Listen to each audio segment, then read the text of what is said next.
Alright, hello YouTube, I gotta make this fast. Here's my review on the Skullcandy Skullcrushers and Skullcandy Hesh. $70 for this one retail, 50 for these.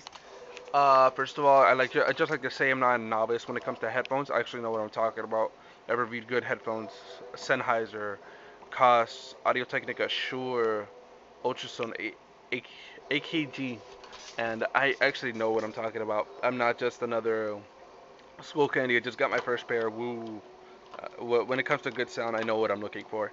And when it comes to comfort and when it comes to specs, I know what I'm looking for. Frequency response, all of that. Alright, let's just say this. I want to talk about the price. The price is already pretty low if you can afford it, but I don't suggest you get it from a retail price. You can get it much lower. I got these for $40. I got the Hesh for 20.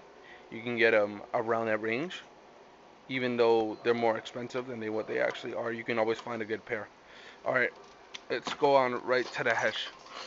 The Hesh are my favorite in both of them in sound because it has 50 millimeter drivers, which gets pretty loud, and because it does not take a lot to power these headphones up because of its impedance, it can get ridiculously loud. Like if you put it on full volume, and I'm a loud listener, it just gets too loud sometimes. But I like that in a headphone. So if you like intense listening to music, these are really good headphones. The sound is really organic. I like it. I will contrast it to the Skullcrushers in a second, but it is pretty good. The cable is braided, gold-plated tip. It has a shuffle controller / microphone right here. The microphone is pretty decent. I don't have bad things to say about it. In the shuffle controller, I have one little complaint. At least for me, when I got these, it goes erratic rarely, but it still does significantly. And it'll just change a song or go previous or just stop a song. That'll get a little bit annoying, but it happens rarely. Alright, so listen, the sound, if you get loud enough, and it's actually not that loud, you get thumping bass. Tight bass, and I love that in a headphone. When you get tight bass, it's just boom, boom. It's great. It's good for hip hop. It's good for any electric band, rock. I mean, uh, it's good for that because it's intense. I would like it to be brighter though, sweeten the solos up a little bit, but that's just me. The bass is really good though. If you're listening to any electronic music, as in techno, house, trance, hardstyle, you just get thumping bass, and everybody loves that. Well, you get crisp enough melodies. I actually like the sound, but I would like it to be brighter, of course.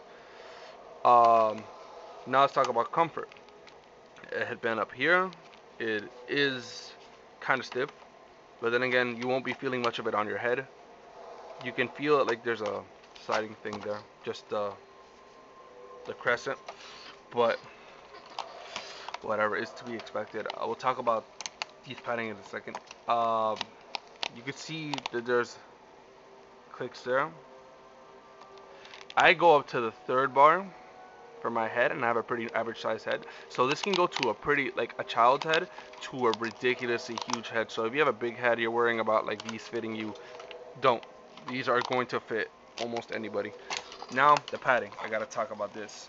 This is pretty comfortable padding. The only thing is, first of all, both of these are not studio headphones. If you're thinking about using in the studio, these studio headphones, get out. Look up another headphone. Sennheiser is a good headphone. Koss is a good budget studio headphone. Audio Technica. Just look up a better headphone than these. Do not get these. These are for MP3 listening. All right. So as I was saying, these are tight headphones. Even though these are pretty comfortable, as it is, a little stiff. It doesn't really go in too deep. They're tight on your head, as you can see. They're already touching their cups, which means they're pretty damn tight. Because of that, after around 40 minutes to an hour, maybe an hour and a half, if you can withstand it, it gets uncomfortable and it starts to hurt your ears. I will show you where. At this ridge of your ear, it would start to press down and it gets uncomfortable. So another reason why these are studio headphones. For an extended period of time, these will hurt. I can guarantee you that. So sound quality is pretty good. Comfort it could be a lot better. But these are great because they're tight. These are great for sports activities, no doubt about it. These are great because they will not fall off your head. Now, the Skullcrushers. Also, I forgot. Leakage. These leak. I'm not even gonna lie. Because these really don't have that much to cover the speaker. These will leak if you have them loud enough. The Skullcrushers. These are, because of the DJ articulation, they are pretty comfortable around your neck. These aren't because they are tight. Just saying that. If DJ articulation is when the cups move in and out, they just go like this. Hard to do it with one hand and a camera. So yeah, they just fit around your neck like this, pointing out, which will make pretty comfortable. They also fold up, but I cannot do that with one hand for the life of me, and I need to save time. So the padding varies from style to style. I have the throwback.